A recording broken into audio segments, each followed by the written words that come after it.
विश्वानि देव सवितर्दुरितानि पराशुभ यद्भद्रं तन्नयाशुभ। ओम शांति शांति शांति। नमस्ते। हमारा यह दिव्य जीवन, इसमें बहुत सारे लोगों का उपकार है हमारे जीवन को दिव्य बनाने में। जो भी हमारा जीवन आज है उसे बनाने में बहुत सारे लोगों का योगदान है। इसीलिए हमें सबके प्रति अपने मन में कृतज्ञता का भाव रखना चाहिए, क्योंकि कृतज्ञता हृदय में रहने से हमारा बहुत लाभ होता है। हमारे जो पुण्य कर्म होते हैं उनका जो फल होता है सुख के रूप में, उसमें यदि कृतज्ञता पूर्वक आदर पूर्वक हम कर्म करते हैं तो उन कर्मों से अहंकार नहीं होता। उन कर्मों का दिव्य फल होता है यदि हृदय में प्रेम भावना, सद्भाव, सत्कार की भावना हो। और ईश्वर ने हम सबको यह हृदय में दिया है कि हम सब सामर्थ्यवान हैं और सभी स्वतंत्र हैं सद्भाव रखने के लिए। हम सभी स्वतंत्र हैं अपने हाथों से सत्कर्म करने के लिए, अपने कर्म इंद्रियों से अच्छे काम करने के लिए। हम सभी स्वतंत्र हैं अपने बुद्धि में ज्ञान प्राप्त करने के लिए। कोई परतंत्रता नहीं है। हम सभी चाहें तो ज्ञान प्राप्त कर सकते हैं, सुन सकते हैं, पढ़ सकते हैं। हम चाहें तो अच्छे भाव कर सकते हैं, हम चाहें तो बुरे भाव भी कर सकते हैं। और वो हमारी चाहना के ऊपर है। भगवान ने हमको स्वतंत्र कर रखा है कि हम अच्छे कर्म कर सकते हैं। इसमें कोई बाध्यता नहीं, कोई परतंत्रता नहीं कि किसी ने हमारे हाथ बांध रखे हो या मन बांध रखा हो या बुद्धि बांध रखी हो। हमारा हाथ, मन, बुद्धि ये बंधता है तो आलस्य से बंधता है, जड़ता से बंधता है, ये प्रमाद से बंधता है, व्याधियों से बंधता है, अश्रद्धा से, अकर्मण्यता से, इनसे तो बंध जाता है। और ये सब करने वाले भी, इन सब दुर्गुणों को आश्रय देने वाले भी हम ही होते हैं, जीव ही होता है। तो जीव अपना कल्याण, अपना सौभाग्य स्वयं रचता है और जीव अपना दुर्भाग्य स्वयं रचता है। भगवान ने तो हमें यह जीवन दिया, अपने जीवन को उन्नत करने के लिए स्वतंत्रता दी, और इस स्वतंत्रता का लाभ लेना, अपने पूर्व जन्मों में, पूर्व समय में किए गए सत्कर्मों का जो फल हमें मिला है, उस दिव्य फल का, उस अच्छे फल का सदुपयोग करना कि हम और ग्रोथ कर सकें और विकसित हो सकें, अपने व्यक्तित्व का विकास कर सकें, अपने स्वयं को हम जान सकें, अपने शक्तियों का वर्धन कर सकें, जागृत कर सकें, और उसी शक्ति से हम सेवा कर सकें, भगवान की सृष्टि को सुंदर बना सकें। तो फिर यही सदुपयोग है जीवन का, कि सब कुछ करते हुए भी अकर्ता बने रहना, सब कुछ करते हुए भी अहंकार रहित रहना, कि ना हम करता न में कर्म फलम स्पृहा, न में करता न में कर्म फलम स्पृहा। तो मैं करता भी नहीं और किसी कर्म फल में मेरी स्पृहा भी नहीं। सब कुछ करके भी जैसे भगवान अकर्ता बना रहता है, अकर्म में रहता है, उसका अहंकार नहीं पालता कि मैंने किया, तो वैसे ही हम भी अकर्ता बने रहेंगे तो वो कर्म बोझ नहीं बनेगा, हमारे बंधन का कारण नहीं बनेगा, कर्म बंधन का कारण नहीं बनेगा, कर्म मुक्ति का कारण बनेगा। उसी को कर्म योग कहते हैं जो कर्म मुक्ति का कारण बनता है, और उसी कर्म को यज्ञ भी कहा है, और वही यज्ञ रूपी कर्म मुक्ति का कारण बनता है। यज्ञ अर्थात कर्मणो अन्यत्र लोको अयम कर्म बंधनः।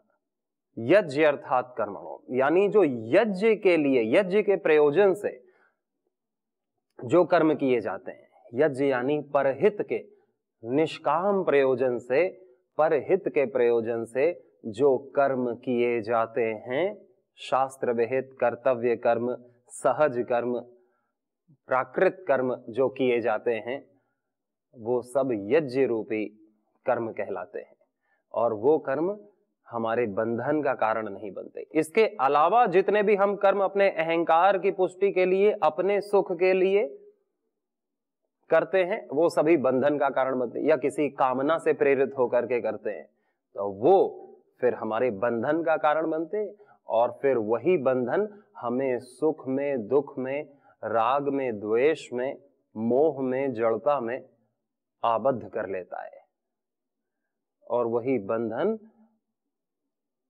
हमारे जीवन को ग्रस लेता है, ग्रहण लगा देता है, और फिर व्यक्ति भगवान की दी हुई स्वतंत्रता का लाभ नहीं ले पाता, और अपने आप को मानता है कि मैं बंधा हुआ हूं। और ये बंधन भी पूरा मानसिक होता है कि मैं असमर्थ हूं सुबह उठने में, मैं असमर्थ हूं अपने शत्रुओं को, अपने जिनसे मैं द्वेष करता हूं उनको क्षमा करने में, जिनसे मैं घृणा करता हूं उनको माफ करने में, मैं उनके प्रति अच्छा सोचने में असमर्थ हूं, और जो मेरे हैं उनसे मोह करने में, मैं उनसे मोह तोड़ने में, उनसे राग तोड़ने में मैं असमर्थ हूं। उनसे मेरी बहुत अपेक्षाएं होती हैं, और वही मेरे जिनसे अपेक्षाएं होती है वही दुख का कारण बनते हैं। तो हम जब असमर्थ अपने आप को अनुभव करें तो फिर हमको कौन सामर्थ्य देगा? भगवान ने तो दे रखी है, और हम ही अपने से अपने आप को असमर्थ मानने लगे कि मैं सच बोलने में असमर्थ हूं, मैं झूठ ही बोलता हूं, मैं चोरी करता हूं और मैं चोरी छोड़ने में असमर्थ हूं, मैं हिंसा छोड़ने में असमर्थ हूं, मैं मांसाहार छोड़ने में असमर्थ हूं, मैं अपनी आलस्य, जड़ता, प्रमाद, मैं अपने दुराचार को, दुर्भावना को, अपने अज्ञान को छोड़ने में असमर्थ हूं। वेद मुझे जो कह रहा है, मेरे गुरु मुझे जो कह रहे हैं, मैं उसे करने में असमर्थ हूं। यानी कि जो गुरु कह रहा है, और गुरु तो वही कहता है जो हम कर सकते हैं। गुरु कहता है कि तुम अच्छा सोचो, अच्छा करो, अपने विवेक का आदर करो, और यथा सामर्थ्य तुम्हें जितना ज्ञान है, जितना संसाधन, जितना सामर्थ्य है, उसके हिसाब से सेवा करो, निष्काम रहो। लेकिन हम अपने सामर्थ्य के अनुसार भी नहीं करते, और अपने आप को असमर्थ मानते हैं कि हम नहीं कर पाएंगे। गुरु तो कहता ही रहता है, सत्संग में तो कहते ही रहते हैं, लेकिन ये बात हमसे नहीं हो पाएगी, हम असमर्थ हैं। ये वही है जो बंधन में है। इसी को बंधन कहते हैं, इसी को माया जाल कहते हैं, इसी को कर्म बंधन कहते हैं, इसी को भव बंधन कहते हैं, कि जो है नहीं, जो हमने मान रखा है अपने लिए। अगर यह बंधन सच में होता तो फिर कोई मुक्त ना हो पाता इस धरती पर। यह बंधन सच में भगवान का दिया होता तो यह बंधन भी शाश्वत होता। फिर कोई गुरु कैसे बनता, कोई संत कैसे बनता, कोई महापुरुष कैसे बनता, कोई योगी कैसे बनता? तो योग तो हमको सच का सामना कराता है कि तुम नित्य शुद्ध बुद्ध और मुक्त हो, स्वभाव से तुम में कोई बंधन नहीं है। कुछ भी कर सकते हैं। मनुष्य है तो वो कुछ भी कर सकता है। वो अपने आप को बंधन में भी डाल सकता है, तो वो बंधन से मुक्त भी हो सकता है, स्वयं को जान करके, स्वयं को पहचान करके। हर दोष, हर दुर्गुण, हर असत से वो मुक्त हो सकता है, अपने संकल्प से, अपनी दृढ़ता से, अपनी श्रद्धा से, अपने पुरुषार्थ से। इसीलिए पुरुषार्थ का इतना महत्व है कि हम जो चीज आ रही है ढर्रे से, जो प्रारब्ध हैं, जो आदतें हैं, उनको हम स्टॉप कर सकते हैं, ब्रेक लगा सकते हैं कि आज से ये नहीं करेंगे। आज से हमारा मन जो संसार की तरफ श्रद्धा कर रहा था, आज से हमारा मन ईश्वर की तरफ श्रद्धा करेगा। अभी से हम इसका अभ्यास करेंगे, अभी से मैं इसका अभ्यास करूंगा कि मेरा मन जो बाहर की तरफ रंग रूप देख रहा था, वो अब अंदर की तरफ भगवान का रंग रूप देखेगा। जिसको संसार के ऊपर बहुत विश्वास था, अब उसे ईश्वर की इस न्याय व्यवस्था पर, ईश्वर की इस कर्मफल व्यवस्था पर पूरा विश्वास होगा, ईश्वर के ऊपर पूरा विश्वास होगा। जो इस संसार से आकर्षित हो रहा था, अब वो अध्यात्म से,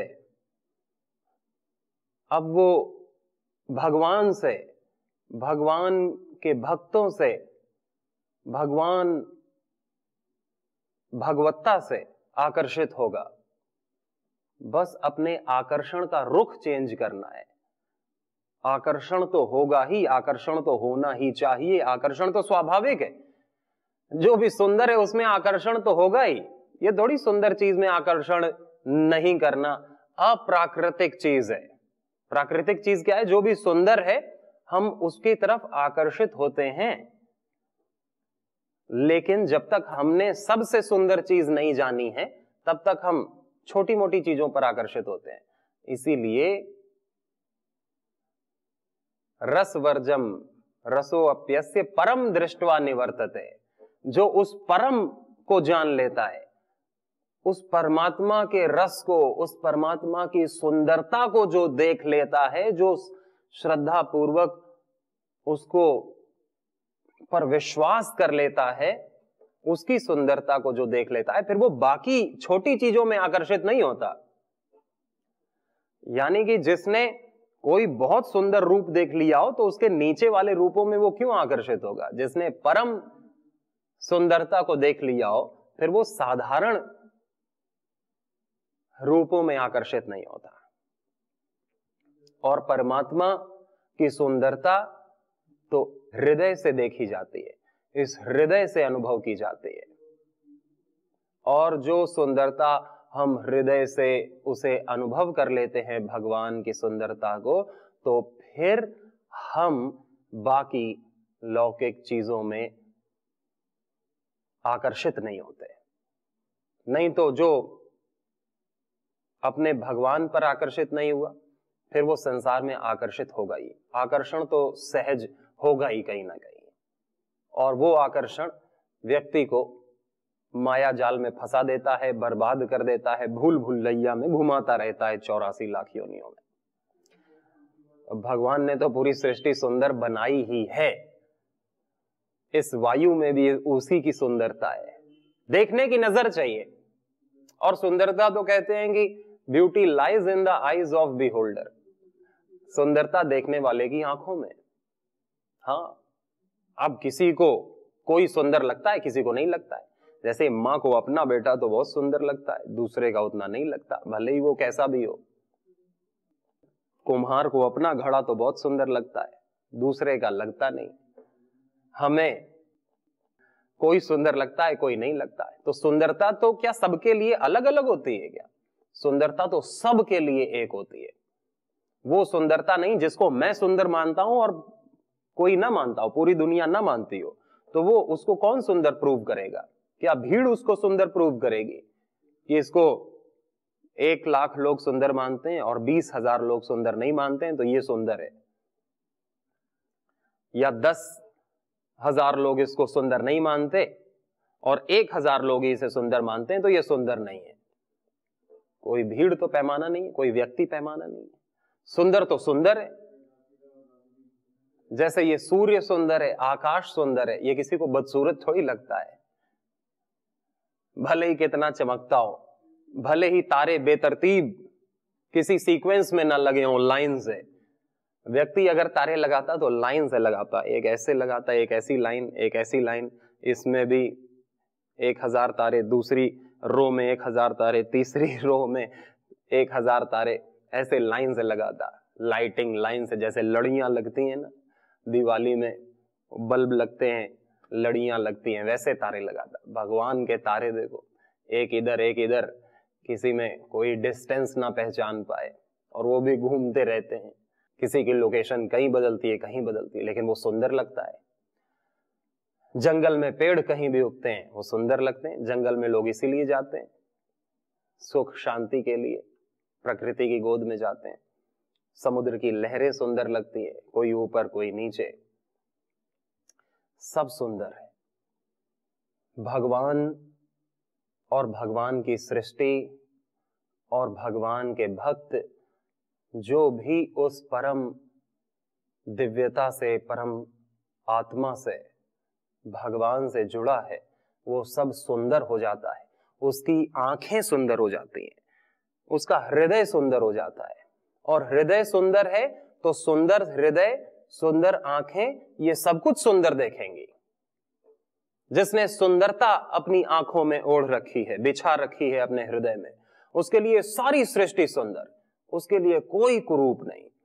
लेकिन जिसके अंदर यह सुंदरता नहीं बिछी हुई, भगवत्ता उसके हृदय में, उसके नेत्रों में नहीं बैठी है, अभी लौकिक ही है, अज्ञान ही है, तो बस वही राग द्वेष, ये अपना है तो सुंदर है, वो सुंदर नहीं है। घृणा, राग द्वेष, अच्छा बुरा, अनुकूल प्रतिकूल, किसी का कुछ किसी का कुछ, सबके लिए एक ही चीज अनुकूल थोड़ी है, सबके लिए एक चीज अनुकूल नहीं, सबके लिए एक ही चीज सुंदर नहीं। तो सुंदर सब कुछ है, बस हमारी आंखें सुंदर होनी चाहिए, अंदर के भाव सुंदर होने चाहिए।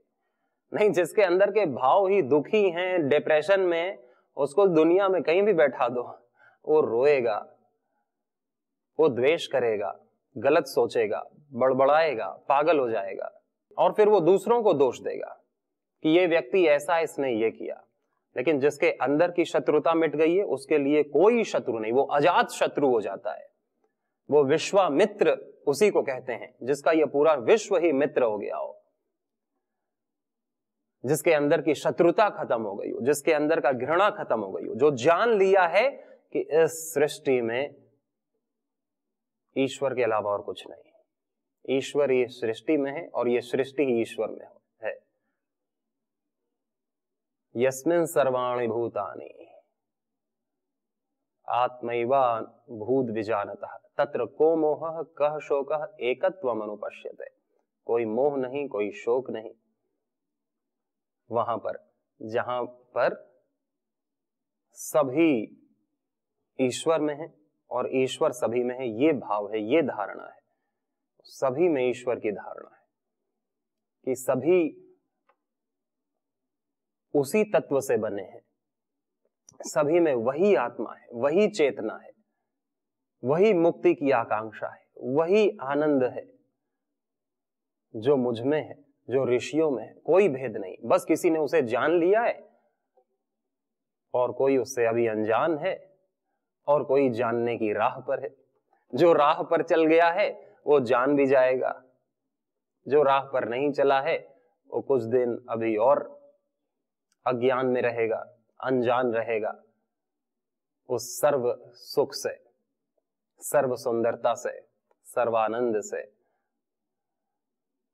इसीलिए योग हमको एक ऐसी विद्या है, एक ऐसी विधि है जो भगवान ने हम सबको दी। योग किसी व्यक्ति का बनाया नहीं है, योग तो हिरण्यगर्भ साक्षात भगवान की ही विद्या है कि जिससे हम अपने को जान सकें, अपने में स्थिर रह सकें, प्रति पल प्रति समय हम अपनी चेतना से नीचे ना गिरें, हम जड़ ना बने, हम निम्न चेतना में ना जाएं, हम हमेशा उच्च चेतना में, चेतना के शिखर पर, जिसे ब्राह्मी चेतना कहते हैं, कि जहां विवेक ख्याति होती है, जहां चीज साफ साफ नजर आ जाती है कि ये ठीक नहीं है और इसमें मुझे नहीं फंसना, जहां पर हमको साफ नजर आता है कि क्या करणीय है और क्या अकरणीय है, क्या कौन से कर्म यज्ञ हैं और कौन से कर्म बंधन के कारण है, ये साफ साफ दिखता है।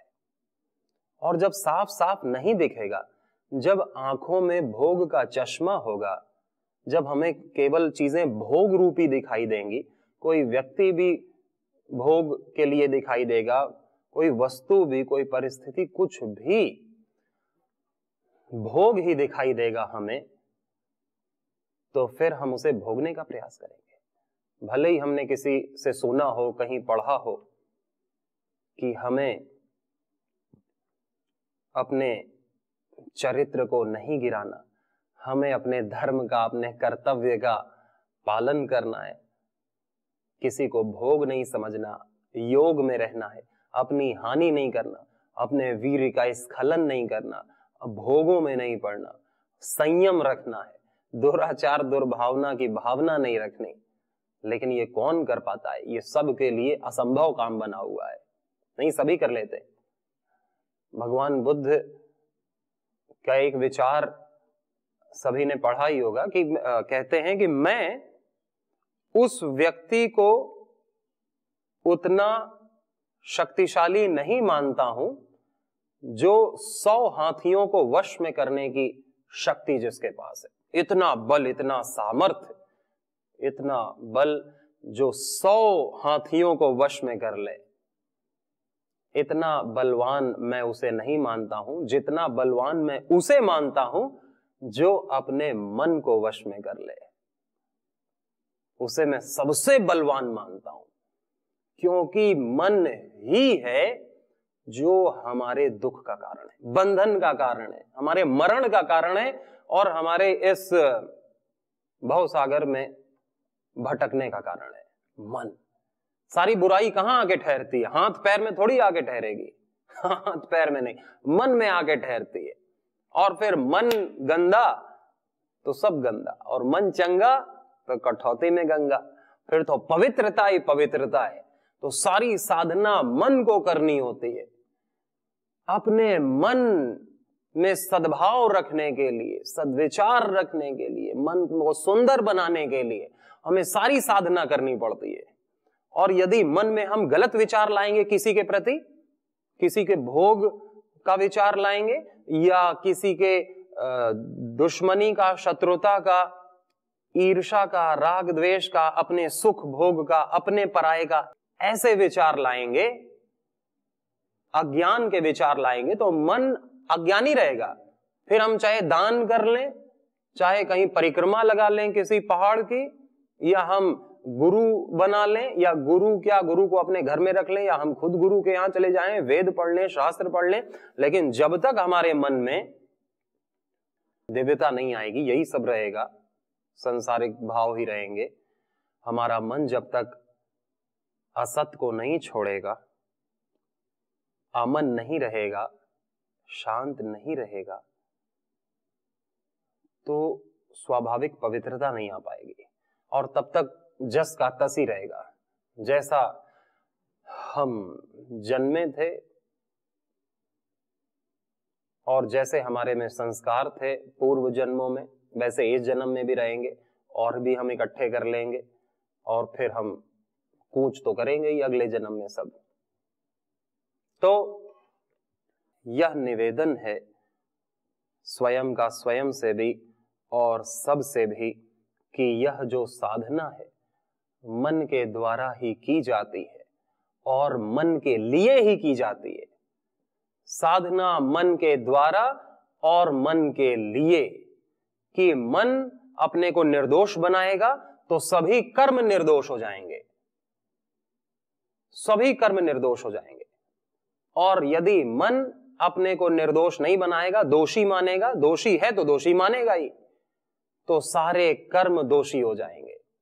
अच्छा व्यक्ति वही है जिसका मन अच्छा है, बुरा व्यक्ति वही है, बुरी आत्मा वही है जिसका मन खराब है। जो मन से गलत सोचेगा वो गलत हो जाता है, पूरा गलत हो जाता है, उसका द्वारा हर कर्म भी गलत हो जाता है। कोई कर्म अच्छा बुरा नहीं है, मन ही कर्मों को अच्छा बना देता है।